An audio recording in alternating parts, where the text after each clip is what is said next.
Et le focus du jour nous amène justement à nous intéresser à ce bras de fer juridique qui est engagé par le ministre de l'Intérieur contre Dieudonné, Manuel Valls, qui a transmis une circulaire au préfet pour les inciter à interdire le spectacle de Dieudonné qui doit débuter jeudi sa tournée à Nantes. Un certain nombre de maires ont déjà fait savoir qu'ils comptaient interdire ce spectacle en se basant sur cette circulaire. Bonjour Jean-Éric Calon. Bonjour. Vous êtes avocat, maître de conférence en droit public à Paris 11. La plupart des juristes sont plutôt sceptiques sur la légalité d'une telle interdiction. Est-ce que c'est également votre cas ? Alors d'abord, c'est notre métier d'être sceptique, sinon on ne serait pas juriste. Alors, pour répondre à cette question, on ne peut pas répondre par oui ou par non, il faut juste rentrer un tout petit peu dans de la complexité. La première chose, c'est que la circulaire de Manuel Valls, elle est parfaitement justifiée. L'État est dans son rôle de prendre une telle circulaire et les déclarations de toutes les autorités de l'État sont parfaitement légitimes et justifiées. On est dans une situation qui peut être une situation grave, il faut quand même dire les choses très clairement. La jurisprudence qui existe aujourd'hui, tant du Conseil d'État et sans doute de la Cour européenne des droits de l'homme, est la suivante. Le principe est la liberté, l'interdiction, l'exception. Pourquoi est-ce qu'il y a cette jurisprudence ? Parce que toute la jurisprudence du Conseil d'État, y compris celle citée dans la circulaire du ministre de l'Intérieur, est une jurisprudence qui s'est constituée contre le rôle de l'État. Autrement dit, l'État prend des décisions de régulation, ce qu'on appelle en droit administratif des décisions de police administrative, qui visent à limiter une liberté.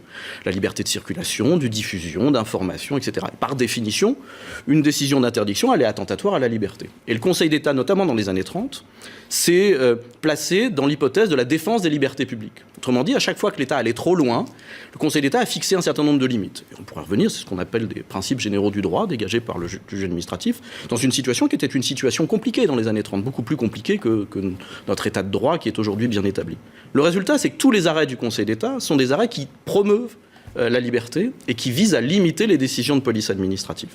Mais la situation aujourd'hui est sans doute un tout petit peu plus compliquée que celle-là, même si après je vous dirai mon avis naturellement sur les possibilités et les conditions dans lesquelles les procédures peuvent être engagées. Il est vrai qu'il y a déjà eu un certain nombre de tentatives d'interdiction des spectacles de Dieudonné. À chaque fois, ou presque, les tribunaux administratifs, le Conseil d'État, ont annulé ces interdictions, en tout cas les ont qualifiées de contraires au droit.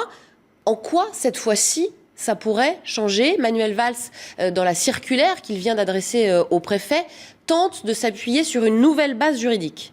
Absolument. C'est pour ça que la circulaire est intelligente. Parce que la situation en droit, c'est la suivante. On ne peut interdire de manière préventive une publication, un spectacle, un propos, que s'il y a un trouble à l'ordre public. Cette notion de trouble à l'ordre public est une notion matérielle, physique.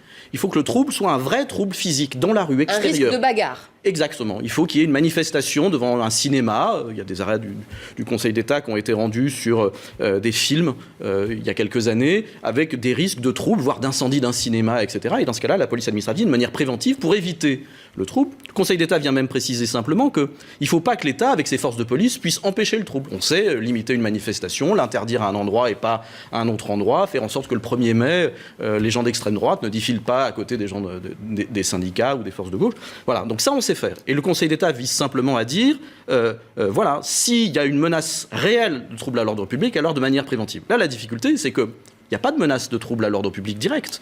C'est-à-dire que si on est en droit, dans la droite ligne de la jurisprudence du Conseil d'État, il n'y a pas eu de manifestation très violente devant les spectacles de ce personnage, ni de trouble avéré à l'ordre public. Et donc, la jurisprudence classique du Conseil d'État, en réalité, viserait plutôt à dire que le principe doit être la liberté d'expression. C'est compliqué de dire la liberté d'expression pour de tels propos, qui sont évidemment inadmissibles. La difficulté est là où ça change, à mon avis, et où le Conseil d'État, le juge administratif, peut peut-être valider ces arrêtés qui sont en train de tomber et qui sont légitimes d'interdiction. Et c'est pour ça que la circulaire est intelligente. C'est qu'il y a un arrêt de 95, Morsan-sur-Orge, peu importe, sur du lancer de personnes de petite taille dans une discothèque. Et le juge administratif avait annulé pour un motif qui n'était pas le trouble à l'ordre public, parce qu'en réalité, les gens dans la discothèque, ils payaient leur ticket, ils y allaient, ils étaient contents de voir ce spectacle. Et le spectacle était organisé par le nain lui-même. Absolument, qui était rémunéré pour ça, simplement pour des raisons de dignité de la personne humaine. Là, la particularité de la situation, c'est la suivante, c'est que il a toujours existé des gens qui tenaient des propos antisémites et qui absolument inadmissibles et scandaleux dans une démocratie. Simplement, c'était une petite minorité de gens, de nostalgiques d'un temps heureusement révolu. Là, la difficulté, c'est que ce personnage a une audience qui est tout à fait particulière. Il suffit d'aller voir le nombre de personnes qui vont cliquer sur ces liens sur les réseaux sociaux pour s'apercevoir que c'est plusieurs millions de personnes. Et à partir de ce moment-là, je considère qu'en tant que juriste, on peut passer le pas, et c'est ce que fait la circulaire de Manuel Valls, entre le simple trouble matériel et la question de la dignité humaine.